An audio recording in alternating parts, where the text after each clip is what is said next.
En 2021, j'ai été confrontée à une épreuve qui aurait pu briser n'importe qui. Imagine toutes mes économies, le fruit d'une vie de travail et un prêt bancaire investi dans l'achat d'une maison et d'un terrain au Ghana. Et tout cela balayé d'un revers de main par la cupidité d'un individu sans scrupules, l'agent immobilier, l'avocat supposé sécuriser la transaction et le vendeur, un juge de la haute cour de Accra qui s'appelle Charles Edward Echo Baden, ont conspiré pour m'escroquer sans aucun remords. Pendant plus de 2 ans, je me suis retrouvée seule face à un système ghanéen qui semblait se liguer contre moi. Aucun avocat au Ghana ne voulait défier un juge de la haute cour. Mais la vie m'a souri lorsque mon ami Yoruba a mobilisé tous ses contacts, sa famille, et a réussi à me trouver un avocat nigérian inscrit au barreau de Accra et prêt à se battre à mes côtés pour que justice me soit rendue. Donc depuis 2021, ça a été un véritable combat, non seulement sur le plan financier, mais aussi sur le plan moral et psychologique. Et j'ai toujours refusé et je refuse de me laisser abattre. J'ai des moments très difficiles, je ne le cache pas, mais ma force, ma conviction viennent de ma foi en la justice de la maths.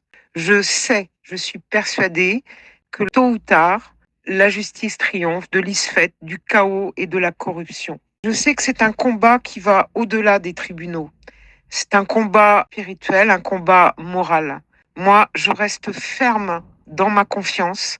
Je sais que chaque pas que je fais, chaque décision que je prends, chaque acte que je pose sous la direction de mon avocat très compétent m'approche un peu plus de la vérité.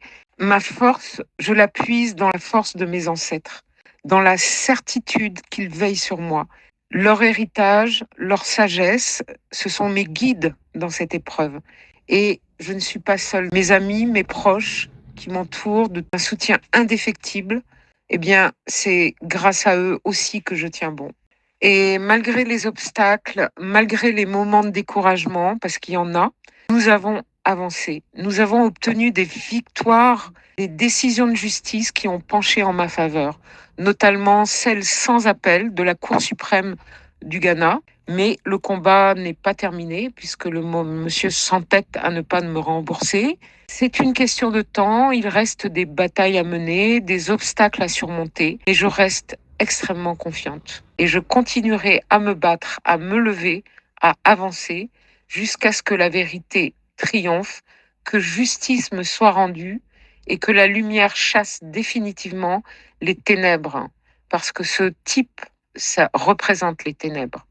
Mon combat, c'est aussi celui de l'Afrique tout entière contre la néocolonisation et la corruption qui gangrènent nos institutions et entravent le progrès de notre continent.